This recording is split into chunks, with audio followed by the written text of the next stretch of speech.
ನಮಸ್ಕಾರ ಎಲ್ಲರಿಗೂ, ನಾ ವೈಭವ್ ಪಾಟೀಲ್. ಷೇರು ಮಾರುಕಟ್ಟೆ ವಾರದ ಕತೆ ವೈಭವ್ ಪಾಟೀಲ್ ಜೊತೆ ಈ ವಿಡಿಯೋನ್ಯಾಗ ನಿಮ್ಮೆಲ್ಲರಿಗೂ ಸ್ವಾಗತ. ಇವತ್ತಿನ ಈ ವಿಡಿಯೋನ್ಯಾಗ ಈ ವಾರನಾಗ ಏನೇನಾತ್ ನಮ್ಮ ಸ್ಟಾಕ್ ಮಾರ್ಕೆಟ್ದಾಗ ಅಂತ ಅದ್ರ ಬಗ್ಗೆ ತಿಳ್ಕೊಳ್ಳೋಣ. ಮುಂದಿನ ವಾರ ಏನೇನಾಗೋ ಸಂಭಾವನೆ ಐತಂತ ಅದ್ರ ಬಗ್ಗೆ ತಿಳ್ಕೊಳ್ಳೋಣ. ಮತ್ತು ಯುದ್ಧದ ರಿಲೇಟೆಡ್ ಏನ್ ಮೇನ್ ಇಂಪಾರ್ಟೆಂಟ್ ಅಪ್ಡೇಟ್ಗಳು ಇದಾವ, ಅವು ಡೈರೆಕ್ಟ್ ಇಂಪ್ಯಾಕ್ಟ್ ಮಾರುಕಟ್ಟೆ ಮೇಲೆ ಬೀಳ್ತಾವಂತ ಅದ್ರ ಬಗ್ಗೆನೂ ಡೀಟೇಲ್ದಾಗ ತಿಳ್ಕೊಳ್ಳೋಣ. ನೋಡ್ಬೋದು ನೀವು ಈ ವಾರನಾಗ ನಮ್ಮ ದೇಶ ಸ್ಟಾಕ್ ಮಾರ್ಕೆಟ್ ಭಾಳ ಬಿತ್ರಿ. ಆದ್ರೂ ನೋಡ್ಬೋದು ನೀವು ಹೋದ ವಾರ ಎಲ್ಲಿ ಕ್ಲೋಸಿಂಗ್ ಕೊಟ್ಟಿತ್ತ ಅದರ ಸಮೀಪನ ಕ್ಲೋಸಿಂಗ್ ಕೊಟ್ಟೈತಂತ ನಾವು ಅನ್ಬೋದ. ನೋಡ್ಬೋದ ಒಂದು ವಾರನಾಗ 0.19% ಅಷ್ಟೇ ನಿಫ್ಟಿ ಬಿದ್ದೈತಿ. ಯಾಕಂತಂದ್ರೆ ಮಂಗಳವಾರ ಸೋಮವಾರದು ಮಾರುಕಟ್ಟೆ ಫುಲ್ ಬುಲ್ಲಿಶ್ ಇತ್ರಿ. ಆಮ್ಯಾಗ ಎಂಡಕ್ಕೆ ಈ ವೀಕ್ ಎಂಡ್ ಆಗೋ ತಕ ಬೇರಿಶ್ ಆತ್ರಿ. ಅದ ಕಾರಣ ಮಾರ್ಕೆಟ್ ಫಸ್ಟ್ ಏರಿತ ಆಮ್ಯಾಗ ಬಿದ್ದಿದ್ದ ಕಾರಣ ಅದು ಫ್ಲ್ಯಾಟನ್ನು ಕ್ಲೋಸಿಂಗ್ ಕೊಟ್ಟೈತಿ. ಈ ವಾರ ಭಾಳ ವರ್ಟ್ಯಾಲಿಟಿ ಇಂಟ್ರಾಡೇನಾಗ ಇದ್ರೂ 5 ದಿನದ ನಾವು ಓವರ್ ಆಲ್ ಚಾರ್ಟ್ ತೆಗೆದು ನೋಡ್ರೆ ಎಲ್ಲಿ ಓಪನ್ ಆಗಿತ್ತು ಮಂಡೇ ಅಲ್ಲೇನ ಫ್ರೈಡೇ ಕ್ಲೋಸಿಂಗ್ ಕೊಟ್ಟೈತಂತ ನಾವು ಅನ್ಬೋದು ನಮ್ಮ ಮಾರುಕಟ್ಟೆ. ಅದೇ ಥರ ಬ್ಯಾಂಕ್ ನಿಫ್ಟಿನೂ ರೀ 5 ದಿನದಾಗ ನೋಡ್ಬೋದು 0.70% ನೆಗೆಟಿವ್ ರಿಟರ್ನ್ ಕೊಟ್ಟೈತಿ. ಸೆನ್ಸೆಕ್ಸನ್ನು ನೋಡ್ಬೋದು ನೀವು 0.08% ಅಂತಂದ್ರೆ ಬರೀ 56 ಪಾಯಿಂಟ್ ಅಷ್ಟೇ ಬಿದ್ದೈತಿ ಒಂದು ವಾರನಾಗ. ಮತ್ತು ನಾವು ಮಿಡ್ ಕ್ಯಾಪ್ 150 ಇಂಡೆಕ್ಸ್ದ ಒಂದು ವಾರದ ರಿಟರ್ನ್ ನೋಡ್ರೆ ಅದು ಸಹ ಫ್ಲಾಟನ್ ಐತಿ, 0.03% ನೆಗೆಟಿವ್ ಐತ್ರಿ. ಮತ್ತು ನಾವು ಸ್ಮಾಲ್ ಕ್ಯಾಪ್ 250 ಇಂಡೆಕ್ಸ್ದ ಒಂದು ವಾರದ ಪರ್ಫಾರ್ಮೆನ್ಸ್ ನೋಡ್ಬೋದು ನೀವು 0.44% ಬಿದ್ದೈತಿ. ಅದ ಕಾರಣ ಓವರ್ ಆಲ್ ಮಾರುಕಟ್ಟೆ ಭಾಳ ಬಿತ್ತ. ಬಟ್ ಸ್ಟಾರ್ಟಿಂಗ್ದು ವಾರ ಏನು ಏರಿತ್ತ ಆ ಏರಿದ್ರಿಂದ ಈಗ ಬಿದ್ದಿದ್ದ ಹೆಚ್ಚು ಇಂಪ್ಯಾಕ್ಟ್ ಆಗಲಿಲ್ಲ ಮಾರುಕಟ್ಟೆಗೆ. ಅದ ಕಾರಣ ಹೋದ ವಾರ ಫ್ರೈಡೇ ಎಲ್ಲಿ ಕ್ಲೋಸಿಂಗ್ ಕೊಟ್ಟಿತ್ತ ಅದ ಲೆವೆಲ್ ಮ್ಯಾಗನ ಈ ವಾರದ ಫ್ರೈಡೇನು ಕ್ಲೋಸಿಂಗ್ ಕೊಟ್ಟೈತಂತ ನಾವು ಅನ್ಬೋದ. ಮತ್ತು ನಾವು ಗ್ಲೋಬಲ್ ಮಾರ್ಕೆಟದ ಪರಿಸ್ಥಿತಿ ನೋಡ್ರ ಅತ್ರಾಗೂ main US market Friday night ಯಾವ ಥರ ಕ್ಲೋಸಿಂಗ್ ಕೊಟ್ಟೈತಂತ ನೋಡ್ಬೋದು ನೀವು. US ಡೌ ಜೋನ್ಸ್ ಇಂಡೆಕ್ಸ್ 0.96% ಬಿದ್ದೈತಿ. ಭಾಳ ನೆಗೆಟಿವ್ ಇಂಪ್ಯಾಕ್ಟ್ US ಮಾರ್ಕೆಟ್ ಮ್ಯಾಗ ಕಾಣೈತ್ರಿ ಫ್ರೈಡೇ ನೈಟ್. ಮತ್ತು US S&P 500 ಇಂಡೆಕ್ಸ್ ನೋಡ್ಬೋದು ನೀವು 1.15% ಬಿದ್ದೈತಿ. ಮತ್ತು ನ್ಯಾಸ್ಡ್ಯಾಗ್ 2% ಸುಮಾರು ಬಿದ್ದೈತಿ. US ಮಾರ್ಕೆಟ್ ಫ್ರೈಡೇ ದಿನ ಭಾಳ ನೆಗೆಟಿವ್ ಇದ್ದು ಭಾಳ ಕೆಟ್ಟ ಇಂಪ್ಯಾಕ್ಟ್ US ಮಾರ್ಕೆಟ್ ಮ್ಯಾಗ ಕಾಣೈತಂತ ನಾವು ಅನ್ಬೋದು. ಈ ಥರ US ಮಾರ್ಕೆಟ್ ಬೀಳೋ ಹಿಂದೆ ಮೇನ್ ಕಾರಣನ US ಫೆಡ್ದೇನು ಮೀಟಿಂಗ್ ಇತ್ತು, ಆ ಮೀಟಿಂಗ್ನಾಗ ಏನು ಔಟ್ಕಮ್ ಬಂತ ಇಂಟ್ರೆಸ್ಟ್ ರೇಟ್ ಏನು ಚೇಂಜ್ ಆಗಲಿಲ್ಲ ಯಥಾಸ್ಥಿತಿ ಇಟ್ರ ಉಲ್ಟಾ ಇನ್ಫ್ಲೇಷನ್ ಹೆಚ್ಚಾಗ್ಬೋದಂತ ಅದು ಅನುಮಾನವನ್ನು ಹಚ್ಚಿರ. ಹತ್ರದನ ಇಂಪ್ಯಾಕ್ಟ್ ಈ ಥರ US ಮಾರುಕಟ್ಟೆ ಮ್ಯಾಗ ಕಾಣೈತಿ. ಅತ್ರಾಗೂ ಮೇನ್ US ಫೆಡ್ದೇನು ಚೇರ್ಮನ್ ಇದ್ದಾರೆ ಜೋಯಂಟ್ ಪವೆಲ್ ಅವ್ರು ಏನು ಹೇಳಿಕೆ ಕೊಟ್ರ ಅಂತಂದ್ರೆ ಇದೇನು ಯುದ್ಧ ನಡೆದೈತಿ, ಯುದ್ಧದಿಂದ ಕ್ರೂಡ್ ಆಯಿಲ್ ಬೆಲೆ ಅದು ಏರೋ ಸಂಭಾವನೆ ಐತಿ. ಅದೇನ್ರಿ ಏರಿತಂತಂದ್ರೆ ಮತ್ತು ವಸ್ತುಗಳ ಬೆಲೆ ಅದು ಏರ್ಬೋದ, ಅದು ಒಂದು ನೆಗೆಟಿವ್ ಪಾಯಿಂಟ್ ಆತ್ರಿ. ಅನ್ಎಂಪ್ಲಾಯ್ಮೆಂಟ್ ಡೇಟಾನು ನೆಗೆಟಿವ್ ಕೊಟ್ಟರಿ. ಅದ ಕಾರಣನ ಈ ಥರ US ಮಾರ್ಕೆಟದ ಪರಿಸ್ಥಿತಿ ಆಗೈತಿ. ಅದ್ರಾಗೂ ಮೇನ್ ಈ ಥರ ಇಂಪ್ಯಾಕ್ಟ್ ಆಗಿ ಮೇನ್ ಕಾರಣನ ಇರಾನ್ದ ವಾರ್ ರೀ. ಇರಾನ್ ವಾರ್ನಾಗ ಏನು US ಹೋಗೈತಿ ಒಂದು ದಿನದ್ನಾಗನ 20 ಲಕ್ಷ ಕೋಟಿಗಿಂತನೂ ಹೆಚ್ಚು ನಷ್ಟ ಆಗತೈತಿ USಗೆ. ಅದ ಕಾರಣ ಈ ಥರ ಎಲ್ಲ USಗೂ ಇಂಡೈರೆಕ್ಟಾಗಿ ಪೆಟ್ಟು ಬೀಳತೈತಿ, ಆರ್ಥಿಕವಾಗಿರೇ ಭಾಳ ಕೆಟ್ಟ ಪರಿಣಾಮ ಬೀಳತೈತಿ. ಅದರದನ್ನೇ ಇಂಪ್ಯಾಕ್ಟ್ ಡೈರೆಕ್ಟ್ US ಮಾರ್ಕೆಟ್ ಮೇಲೆ ಈ ಥರ ಕಾಣತ್ತದ ಅಂತ ನಾವು ಅನ್ಬೋದು. ಯುರೋಪಿಯನ್ ಮಾರ್ಕೆಟನ್ನು ನೋಡ್ಬೋದು ಫ್ರೈಡೇ ದಿನ ಭಾಳ ಬಿದ್ದನ ಕ್ಲೋಸಿಂಗ್ ಕೊಟ್ಟವ, ಎಲ್ಲ 1%, 2% ಬಿದ್ದಾವ. ಭಾರತದ ಗಿಫ್ಟ್ ನಿಫ್ಟಿಯನ್ನು ರಾತ್ರಿ 2:45 ತನಕ ಓಪನ್ ಇರ್ತೈತೆ ರೀ ಫ್ರೈಡೇ ದಿನ. ಅದು 2:45 ನಾವು ಡೇಟಾ ನೋಡ್ಬೋದು. ಗಿಫ್ಟ್ ನಿಫ್ಟಿನೂ ಭಾಳ ನೆಗೆಟಿವ್ ಐತ್ರಿ, 1.27% ಬಿದ್ದು ಕ್ಲೋಸಿಂಗ್ ಕೊಟ್ಟೈತಿ. ಏಷ್ಯನ್ ಮಾರ್ಕೆಟದೂ ಪರಿಸ್ಥಿತಿ ಅದೇ ಥರ ಐತಿ. ನಿಕಾಯಿ ನೋಡ್ಬೋದು ಜಪಾನದ ಮಾರ್ಕೆಟ್ ಫ್ರೈಡೇ ದಿನ 3.5%ಗಿಂತ ಹೆಚ್ಚು ಬಿದ್ದ ಕ್ಲೋಸಿಂಗ್ ಕೊಟ್ಟೈತಿ. ಅದ ಕಾರಣ ಓವರ್ ಆಲ್ ಗ್ಲೋಬಲ್ ಮಾರ್ಕೆಟದ ಪರಿಸ್ಥಿತಿ ನೋಡ್ರೆ ಭಾಳ ನೆಗೆಟಿವ್ ಐತಿ. ಭಾರತದ ಫ್ಯೂಚರ್ ಗಿಫ್ಟ್ ನಿಫ್ಟಿದ ಪರಿಸ್ಥಿತಿ ನೋಡ್ರೂ ಭಾಳ ನೆಗೆಟಿವ್ ಐತಿ. ಅದ ಕಾರಣ ಮಂಡೇ ನೆಗೆಟಿವ್ನೇ ಇರೋ ಸಂಭಾವನೆ ಹೆಚ್ಚೈತಿ. ಅದ ಕಾರಣ ಅದ್ರ ಮ್ಯಾಗ ಕಣ್ಣಿರ್ಬೇಕಾ. ಬಟ್ ಭಾಳ ನೆಗೆಟಿವ್ ಇರ್ತೈತಂತನೂ ಅನ್ಸಂಗಿಲ್ಲ. ಯಾಕಂತಂದ್ರೆ ಫ್ರೈಡೇ ದಿನ ಕ್ರೂಡ್ ಆಯಿಲ್ ಏನೈತಿ ಅದ್ರಾಗೂ ಇದೇನು ಬ್ರೆಂಟ್ ಕ್ರೂಡ್ ಆಯಿಲ್ ಐತಿದ ಇದು ಭಾಳ $118, $119 ಟಚ್ ಆಗಿತ್ತು. ಈಗ ನೋಡ್ಬೋದು ಕರೆಂಟ್ $112 ಮತ್ತು ಸ್ವಲ್ಪ ರಿಕವರ್ ಆಗೈತ್ರಿ. ಅದ್ರೂ ಸಹ $110 ಮ್ಯಾಗನ ಐತಂತಂದ್ರೆ ನೆಗೆಟಿವ್ನ ಅಂತ ಕನ್ಸಿಡರ್ ಮಾಡ್ಬೋದಾ. ಬಟ್ ಭಾಳ ನೆಗೆಟಿವ್ ಅನ್ನಕ್ಕೆ ಬರಂಗಿಲ್ಲ. ಯಾಕಂತಂದ್ರೆ $119, $120 ಸಮೀಪ ಏನು ಹೋಗಿತ್ತು, ಅಲ್ಲಿಂದ ಸ್ವಲ್ಪ ಕಡಿಮೆಗೆ ಬಂದೈತಿ. ಅತ್ರಾಗೂ ಒಂದು ಒಳ್ಳೆ ಸುದ್ದಿ ಬರತೈತಿ, ಅದ್ರ ಬಗ್ಗೆನೂ ಮುಂದೆ ನಾವು ತಿಳ್ಕೊಳ್ಳೋದು. ಅದೇ ಥರ ನಾವು ಕ್ರೂಡ್ ಆಯಿಲ್ ಪರಿಸ್ಥಿತಿ ನೋಡ್ಬೋದು ನೀವು. ಏನು ಮೊದಲಿತ್ತು ಅದೇ ಥರ $100-110 ಅದ್ರ ಮ್ಯಾಗನ ಟ್ರೇಡ್ ಮಾಡತೈತಂತ ನಾವು ಅನ್ಬೋದು. ಅದ ಕಾರಣ ಇದು ಒಂದು ನೆಗೆಟಿವ್ ಪಾಯಿಂಟ್. ಮತ್ತು ನಾವು FIDIs ಡೇಟಾ ನೋಡ್ಬೋದು ಮಾರ್ಚ್ ತಿಂಗಳನ್ಯಾಗ ಇವತ್ತಿನ ತನಕ ನಾವು ನೋಡ್ರೆ FIs ಭಾರತದ ಮಾರುಕಟ್ಟೆನಾಗ 86,780 crore ಸೆಲ್ಲಿಂಗ್ ಮಾಡ್ಯಾರ. ಆ ಕಡೆ DIs 1,01,168 ಕೋಟಿದ ಬೈಯಿಂಗ್ ಮಾಡ್ಯಾರ. DIs ಕಂಟಿನ್ಯೂ ಬೈಯಿಂಗ್ ಸ್ಟಾರ್ಟ್ ಐತಿ, FIs ಕಂಟಿನ್ಯೂ ಸೆಲ್ ಮಾಡಿ ಹೋಗತ್ತಾರ. ಅದ ಕಾರಣ ಇದು ಒಂದು ಭಾಳ ದೊಡ್ಡ ನೆಗೆಟಿವ್ ಪಾಯಿಂಟ್. ಇದೇ ಥರ FIs ಸೆಲ್ಲಿಂಗ್ ಇದ್ರೆ ಭಾಳ ದೊಡ್ಡ ನೆಗೆಟಿವ್ ಪಾಯಿಂಟ್ ಅಂತ ನನಗೆ ಅನಿಸ್ತೈತಿ. ಬಟ್ ಇದು FIs ಸೆಲ್ಲಿಂಗ್ ನೋಡಿ ಅಂಜಾಕ್ ಹೋಗ್ಬೇಡ್ರಿ. ಇದ್ರ ಬಗ್ಗೆ ಒಂದು ವಿಡಿಯೋ ಮಾಡೀನಿ ನಾ. ಮಾರುಕಟ್ಟೆ ಕುಸಿದಾಗ ದೊಡ್ಡ ದೊಡ್ಡ ಇನ್ವೆಸ್ಟರ್ಸ್ ಅದ್ರಾಗೂ FIDs ಏನು ಮಾಡ್ತಾರಂತ ವಿಡಿಯೋ ಮಾಡೀನಿ. ಆ ವಿಡಿಯೋನ ಹೋಗಿ ನೋಡ್ರಿ. ಆ ವಿಡಿಯೋನ ಹೋಗಿ ನೋಡಿರಿ ಅಂತಂದರೆ ಇದು FIs ಡೇಟಾ ನೋಡಿ ನಿಮ್ಗೆ ಅಂಜಿಕಿನ ಬರೋಂಗಿಲ್ಲ. ಅದ ಕಾರಣ ಆ ವಿಡಿಯೋನು ಭಾಳ ಇಂಪಾರ್ಟೆಂಟ್. ಅದ್ರದ್ದು ಲಿಂಕ್ ಡಿಸ್ಕ್ರಿಪ್ಷನ್ ಅಥವಾ ಐ ಬಟನ್ ಹಾಕಿರ್ತೀನಿ. ಆ ವಿಡಿಯೋನು ಹೋಗಿ ನೀವು ನೋಡ್ಬೇಕು. ಮತ್ತು ನಾವು ಗೋಲ್ಡ್ ಪ್ರೈಸ್ ನೋಡ್ಬೋದು. ನೀವು ಗೋಲ್ಡನ್ನು ಫ್ಲ್ಯಾಟನ್ ಐತಿ. ಏನು ಗೋಲ್ಡ್ $5,000 ಸಮೀಪ ಗ್ಲೋಬಲ್ನಾಗ ಟ್ರೇಡ್ ಆಗತ್ತಿತ್ತ. ಅದೀಗ ನೋಡ್ಬೋದು $4,488 ಬಂದೈತ್ರಿ. ಒಂದು ದಿನದನಾಗ ಗೋಲ್ಡ್ 3.48% ಬಿದ್ದೈತಿ. ಒಂದು ತಿಂಗಳದ ರಿಟರ್ನ್ ನೋಡ್ಬೋದು ನೀವು ಗೋಲ್ಡದ. ಇಂಥ ಕೆಟ್ಟ ಯುದ್ಧ ನಡೆಯತೈತಿ. 3rd ವಾರ್ ಆಗ್ಬೋದ, 3ನೇ ವಿಶ್ವ ಯುದ್ಧ ಆಗ್ಬೋದಂತ ಎಲ್ಲರೂ ಅನ್ನತ್ತಾರ. ಆದ್ರೂ ಸಹ ಗೋಲ್ಡ್ ಏರ್ವಾತ. ಗೋಲ್ಡ್ ನೋಡ್ಬೋದ ಒಂದು ತಿಂಗಳನ್ಯಾಗ 14.13% ಬಿದ್ದೈತಿ. ಗೋಲ್ಡ್ ಯಾಕೆ ಬೀಳತೈತೆ ಅಂತ ಇನ್ಸ್ಟಾಗ್ರಾಮ್ನಾಗ ರೀಲ್ ಹಾಕೇನಿನ. ಅದ ಕಾರಣ ಇನ್ಸ್ಟಾಗ್ರಾಮ್ನಾಗೂ ಫಾಲೋ ಮಾಡಿರ್ಕಲಿದ್ರೆ ಡಿಸ್ಕ್ರಿಪ್ಷನ್ನಾಗ ಇನ್ಸ್ಟಾಗ್ರಾಮದ ಲಿಂಕ್ ಐತಿ, ಅಲ್ಲಿ ಹೋಗಿ ನೀವು ಫಾಲೋ ಮಾಡಿರಿ. ಅಲ್ಲಿ ಕ್ವಿಕ್ ಆಗಿ 30-40 ಸೆಕೆಂಡ್ ವಿಡಿಯೋನಾಗ ನಿಮಗೆ ತಿಳಿಸ್ಬಿಡ್ತೇನೆ. ಸಿಲ್ವರ್ದನ್ನು ಪರಿಸ್ಥಿತಿ ಅದೇ ಥರ ಐತಿ. ಸಿಲ್ವರನ್ನು ಏನು $70 ಸಮೀಪದು ಟ್ರೇಡ್ ಮಾಡತ್ತಿತ್ತು, $75 ಸಮೀಪ. ಅದು ಈಗ ನೋಡ್ಬೋದ $67 ಬಂದೈತಿ.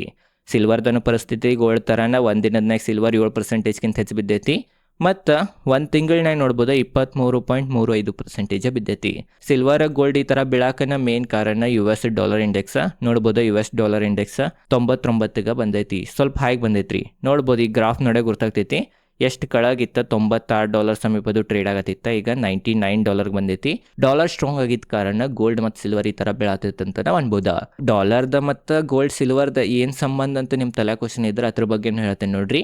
ಗೋಲ್ಡ್ ಮತ್ತು ಸಿಲ್ವರ್ ಡಾಲರ್ಲೇನ ಟ್ರೇಡ್ ಆಗ್ತೈತಿ. ಅದ ಕಾರಣ ಡಾಲರ್ ಸ್ಟ್ರಾಂಗ್ ಆದ್ರೆ ಗೋಲ್ಡ್ ಸಿಲ್ವರ್ ಬೀಳ್ತೈತಿ. ಇದು ನಿಮಗೆ ಗುರ್ತಿರ್ಬೇಕಾ. ಡಾಲರ್ ಮತ್ತು ರುಪೀಸ್ ಮತ್ತು ಆಲ್ ಟೈಮ್ ಲೋ ಟಚ್ ಮಾಡಿತ್ರಿ ಡಾಲರ್ ವಿರುದ್ಧ. ಇದು ಇತಿಹಾಸದಾಗನ ಎಲ್ಲಕ್ಕಿಂತ ವೀಕ್ ಆಗೈತೆ ನಮ್ಮ $1 ವಿರುದ್ಧ ಅಂತ ನಾವು ಅನ್ಬೋದ. $1 = 94.01% ತಲುಪಿತ್ತ. 94 ಟಚ್ ಆತ್ರಿ $1 = ಅದ ಕಾರಣ ಇದು ಒಂದು ಭಾಳ ಕೆಟ್ಟ ನೆಗೆಟಿವ್ ಪಾಯಿಂಟ್.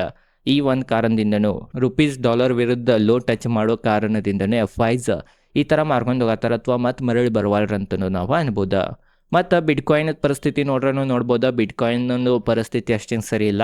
ಏನು ಬಿಟ್ಕಾಯಿನ್ $70,000 ಸಮೀಪದು ಟ್ರೇಡ್ ಮಾಡತ್ತಿತ್ತ. ಅದು ಲೆವೆಲ್ ಬ್ರೇಕ್ ಮಾಡಿ $69,357ಗೆ ಟ್ರೇಡ್ ಆಗತೈತಿ. $70,000 ಕೆಳಗೆ ಬಿಟ್ಕಾಯಿನ್ ಅನ್ನು ಟ್ರೇಡ್ ಮಾಡತೈತಿ. ಅದ ಕಾರಣ ಕ್ರಿಪ್ಟೋ ಮಾರ್ಕೆಟ್ ಅದನ್ನು ಪರಿಸ್ಥಿತಿ ಈ ಯುದ್ಧದ ಸಮಯದಾಗ ಸರಿ ಇಲ್ಲ ಅಂತ ನಾವು ಅನ್ಬೋದ.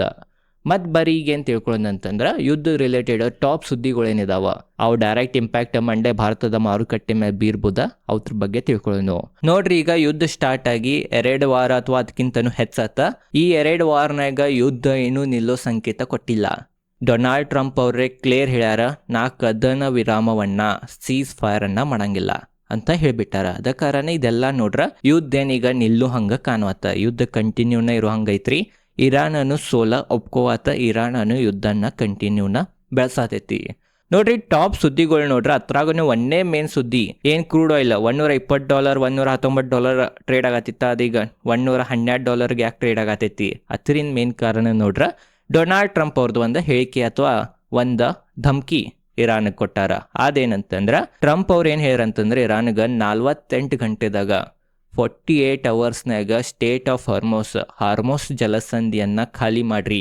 ಅದೇನು ಬ್ಲಾಕ್ ಮಾಡಿರಿ ಇರಾನ್ದವ್ರು ಅದನ್ನು ತೆಗೀಲಿಲ್ಲ ಅಂತಂದ್ರೆ ನಿಮ್ಮ ದೇಶದ ಎಲ್ಲಕ್ಕಿಂತ ದೊಡ್ಡ ವಿದ್ಯುತ್ ಪ್ಲಾಂಟ್ ಮ್ಯಾಗ ದಾಳಿ ಮಾಡ್ತೇನೆ, ನಿಮ್ಮ ದೇಶದ ಎಲ್ಲ ವಿದ್ಯುತ್ ಹೋಗುವಂಗೆ ಮಾಡ್ತೇನೆ, ಕತ್ಲಿನಾಗ ಮಲ್ಕೋಂಗೆ ಮಾಡ್ತೇನೆ ಅಂತ ಧಮ್ಕಿ ಕೊಟ್ಟಾರ.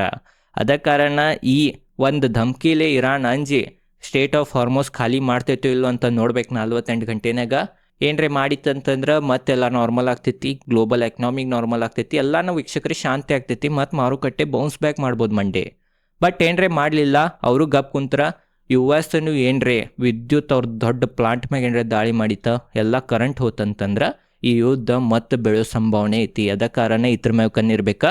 ಅಥವಾ ಇದೇನು 48 ಗಂಟೆಗಳಿದಾವ, 48 ಅವರ್ಸ್ ಏನಿದಾವ ಅವ ಭಾಳ ಇಂಪಾರ್ಟೆಂಟ್ ಈ ಯುದ್ಧ ದೃಷ್ಟಿದಿಂದ, ಜಗತ್ತದ ಎಕನಾಮಿ ದೃಷ್ಟಿದಿಂದನೂ ಅಂತ ನಾವು ಅನ್ಬೋದ.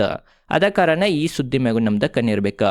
ಇರಾನ್ ಅದನ್ನು ಧಮ್ಕಿ ಬಂದೈತಿ. ಅಮೇರಿಕ ಏನ್ರಿ ಈ ಥರ ನಮ್ಮ ಎನರ್ಜಿದು ಏನು ಪ್ಲಾಂಟ್ಗಳಿದಾವ, ಕ್ರೂಡ್ ಆಯಿಲ್ದು ಏನು ಅವ್ರದ್ದು ಏನೈತಿ ರಿಫೈನರಿ ಆಗಲಿ ಅಥವಾ ಗ್ಯಾಸದೇನು ಫೀಲ್ಡ್ ಇದಾವ ಅಲ್ಲಿ ಅಥವಾ ವಿದ್ಯುತ್ ಇದ್ರ ಮ್ಯಾಗ ಅದು ದಾಳಿ ಮಾಡಿತ್ತಂತಂದ್ರೆ ನಾವು ಸಹ ಅಮೇರಿಕಾಗ ಸಂಬಂಧ ಇರುವ ಮಿಡಲ್ ಈಸ್ಟ್ನಾಗೇನು ಅಮೇರಿಕಾನು ಕ್ರೂಡ್ ಆಯಿಲ್ ಗ್ಯಾಸ್ ಅದು ತೊಗೋತಿತ್ಲ ರೀ, ಅದೇನು ಅಮೇರಿಕಾಗೆ ಸಂಬಂಧ ಐತಿ ಅಂಥವ್ರ ಮ್ಯಾಗ ನಾವು ದಾಳಿ ಮಾಡ್ತೇನಂತ ಹೇಳಿದಾರ. ಅದ ಕಾರಣ ಇವೆಲ್ಲ ಸುದ್ದಿಗಳು ನೋಡ್ರ ಇನ್ನೇ ಯುದ್ಧ ನಿಲ್ಲುವಂಗೇನ ಅನಿಸ್ವತ್ತ. ಅತ್ರಾಗೂ ಮೇನ ಇಸ್ರೇಲ್ ಮೇಲೆ ದಾಳಿ ಮಾಡೈತ್ರಿ ಇರಾನ. ಇಸ್ರೇಲ್ದ ನ್ಯೂಕ್ಲಿಯರ್ ಸೈಟ್ ಮ್ಯಾಗ ಅಥವಾ ಪರಮಾಣು ಸಂಶೋಧನಾ ಕೇಂದ್ರದ ಮ್ಯಾಗ ದಾಳಿ ಮಾಡೈತಿ.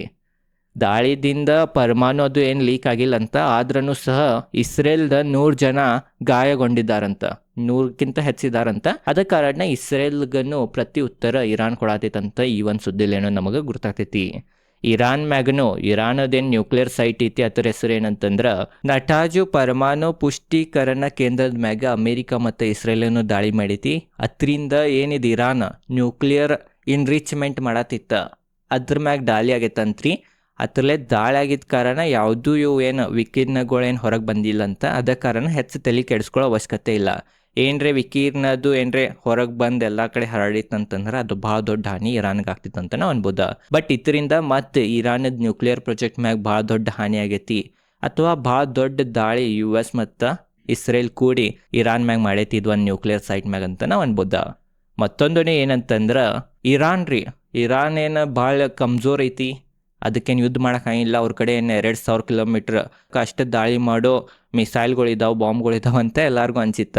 ಬಟ್ ಏನು ಮಾಡ್ಯಾರ ಅಂತಂದ್ರೆ ನಿನ್ನೆ ಹಿಂದ್ ಮಹಾಸಾಗರ್ನಾಗ ಇರೋ ಅಮೇರಿಕಾ ಮತ್ತು ಬ್ರಿಟನ್ದ ಒಂದು ಸೇನಾ ನೆಲೆ ಐತಂತ್ರಿ, ಮಿಲಿಟ್ರಿ ಬೇಸ್ ಐತಿ. ಅದ್ರದನ್ನ ಹೆಸರು ಡಿಯಾಗೋ ಗಾರ್ಸಿಯಾ ಅಂತ. ಅದ್ರ ಮ್ಯಾಗ ಇರಾನ್ ದಾಳಿ ಮಾಡಿತ್ತ. ಅದು ಇರಾನ್ದಿಂದ 4000 ಕಿಲೋಮೀಟರ್ ದೂರ ಐತಿ. ಅಲ್ಲಿನೂ ಒಂದು ಮಿಸೈಲ್ ದಾಳಿ ಮಾಡೈತಿ. ಅದ ಕಾರಣ ಈ ದಾಳಿದಿಂದ US ಏನ್ ಮಿಲಿಟ್ರಿ ಸೈನ್ಯದ ಬೇಸ್ ಐತಿ ಅಲ್ಲಿ ಭಾಳ ದೊಡ್ಡ ಹಾನಿ ಆಗೈತೆ ಅಂತ ಅನ್ನತ್ತಾರ. ಅತ್ರಾಗೂ ಮೇನ್ ಜಗತ್ತಿಗೆಲ್ಲ ಏನ್ ಅನ್ಸಿತ್ತಂತಂದ್ರೆ ಇವ್ರ ಕಡೆ ಬರೀ 2000 ಕಿಲೋಮೀಟರ್ ತಕ್ಕ ಅಷ್ಟೇ ದಾಳಿ ಮಾಡೋ ಮಿಸೈಲ್ಗಳು ಇದಾವಂತ ಅನ್ಸಿತ್ತ. ಬಟ್ ಇವ್ರು 4000 ಕಿಲೋಮೀಟರ್ ದೂರ ಹೊಡೆದಾರಂತಂದ್ರೆ ಇವ್ರ ಕಡೆ ಇನ್ನ ಎಂಥವ್ ಮತ್ತು ಮಿಸೈಲ್ಗಳು ಇದಾವಂತ ಎಲ್ಲರೂ ಅನ್ನತ್ತಾರ. ಅದ ಕಾರಣ ಇದು ಒಂದು ನೆಗೆಟಿವ್ ಪಾಯಿಂಟ್.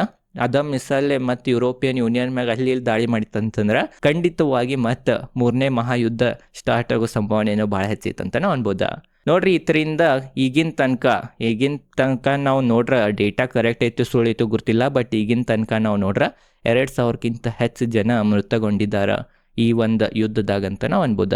ಬರೀ ಈಗೇನು ತಿಳ್ಕೊಳ್ಳೋಣ ಅಂತಂದ್ರೆ ಈ ಯುದ್ಧದಿಂದ ಭಾರತದ ಆರ್ಥಿಕತೆ ಮ್ಯಾಗ ಯಾವ ಥರ ನಷ್ಟ ಉಂಟಾಗ್ಬೋದು ಅಂತ ಅದ್ರ ಬಗ್ಗೆ ತಿಳ್ಕೊಳ್ಳೋಣ. ನೋಡ್ರಿ, ಒಂದೇ ನಷ್ಟ ಭಾರತದ ಆರ್ಥಿಕತೆ ಮ್ಯಾಗ ಏನಂತಂದ್ರೆ ರೂಪಾಯಿ ಮೌಲ್ಯ ಕುಸಿತ. ಆಲ್ರೆಡಿ ರೂಪಾಯಿ ಭಾಳ ವೀಕ್ ಆಗತೈತಿ ಇದ ಒಂದು ಯುದ್ಧದಿಂದ ಅಂತ ನಾವು ಅನ್ಬೋದ. ಇನ್ಫ್ಲೇಷನ್ ಟೆನ್ಷನು, ಭಾರತದಾಗ ಹಣದುಬ್ಬರದ ಟೆನ್ಷನನ್ನು ಭಾಳ ಹೆಚ್ಚಾಗೈತಿ. ಮತ್ತು ಷೇರು ಮಾರುಕಟ್ಟೆ ಮ್ಯಾಗ್ರೆ ಡೈರೆಕ್ಟ್ ಇಂಪ್ಯಾಕ್ಟ್ ಈ ಯುದ್ಧದ ಬೆಳತೈತೆ ಅಂತ ನಾವು ಅನ್ಬೋದ. ನೋಡಿರ್ಬೋದು ಷೇರು ಮಾರುಕಟ್ಟೆನೂ ಯಾವ ಥರ ಬೆಳತೈತಂತ. ಈ 3 ಪ್ರಮುಖ ಆರ್ಥಿಕ ನಷ್ಟ ಭಾರತಗ ಈ ಒಂದು ಯುದ್ಧದಿಂದ ಆಗತೈತಂತ ನಾವು ಅನ್ಬೋದ. ಮತ್ತೊಂದನೇ ಏನಂತಂದ್ರೆ ಮುಂದಿನ ವಾರ ಸ್ಟಾಕ್ ಮಾರ್ಕೆಟ್ ಫುಲ್ 5 ದಿನ ನಡೀತೈತೆ, 5 ದಿನ ಓಪನ್ ಇರಂಗಿಲ್ಲ. 26 ಮಾರ್ಚ್ 2026 ಆ ದಿನ ಭಾರತದಾಗ ಶ್ರೀರಾಮನವಮಿ ಇರೋ ಕಾರಣ ಭಾರತದ ಸ್ಟಾಕ್ ಮಾರ್ಕೆಟ್ ಹಾಲಿಡೇ ಇರ್ತೈತಿ. ಇದು ನಿಮಗೆ ಗುರ್ತಾ ಇರ್ಬೋದು ಅಂತ ನನಗನ್ನಿಸ್ತೈತಿ. ಓವರಾಲ್ ಇದೈತ ಈ ವಿಡಿಯೋನಾಗ ಎಲ್ಲ ಡೀಟೇಲ್ದಾಗ ನಿಮಗೆ ಗುರ್ತಾ ಇರ್ಬೋದು ಈ ವಾರ ಸ್ಟಾಕ್ ಮಾರ್ಕೆಟ್ನಾಗ ಏನೇನತ್ತ. ಮುಂದಿನ ವಾರ ಎತ್ತರ ಮ್ಯಾಗ ನಾವು ಕಣ್ಣಿಡ್ಬೇಕಾ. ಇರಾನ್ ಮತ್ತು US ಯುದ್ಧ ನಡೆದೈತಿ, ಅದ್ರ ರಿಲೇಟೆಡ್ ಟಾಪ್ ಸುದ್ದಿಗಳು ಯಾವಂತ ಎಲ್ಲ ಡೀಟೇಲ್ದಾಗ ನಿಮ್ಗೆ ತಿಳಿಸೀನಿ. ಇದೈತಿ ಇವತ್ತಿನ ಈ ವಿಡಿಯೋ ಚಲೋ ಅನ್ಸಿಡೋಗಿ ಲೈಕ್ ಮಾಡಿರಿ. ಸ್ಟಾಕ್ ಮಾರ್ಕೆಟ್ ರಿಲೇಟೆಡ್ ಫ್ರೀನಾಗ ನಾ ಒಂದು ಕೋರ್ಸ್ ಬಿಟ್ಟೇನಿ ನನ್ನ ಯೂಟ್ಯೂಬ್ ಚಾನಲ್ ಮ್ಯಾಗನ ಇದಾವ್ರಿ ಅವು. ಅದ ಕಾರಣ ಪ್ಲೇಲಿಸ್ಟ್ ಸೆಕ್ಷನ್ನಾಗ ಹೋಗಿ ಆ ವಿಡಿಯೋಗಳನ್ನು ಹೋಗಿ ನೋಡ್ರಿ, ಎಲ್ಲ ಫ್ರೀನಾಗ ಇದಾವ, ಎಲ್ಲ ಡೀಟೇಲ್ದಾಗ ಸರಳವಾಗಿ ತಿಳಿಸೀನಿ. ಅದ ಕಾರಣ ಆ ವಿಡಿಯೋಗಳನ್ನು ನೋಡಿರ್ಕಲ ಇದ್ರೆ ಆ ವಿಡಿಯೋಗಳನ್ನು ಹೋಗಿ ನೋಡ್ರಿ. ಇದೇ ಥರ ಸ್ಟಾಕ್ ಮಾರ್ಕೆಟ್ ರಿಲೇಟೆಡ್ ಕನ್ನಡದ ವಿಡಿಯೋ ಮಾಡ್ತಿರ್ತೇನೆ. ಇದೇ ಥರ ಮುಂದಿನ ವಿಡಿಯೋನಾಗ ಮತ್ತೆ ಭೇಟಿ ಆಗೋಣ. ಧನ್ಯವಾದಗಳು.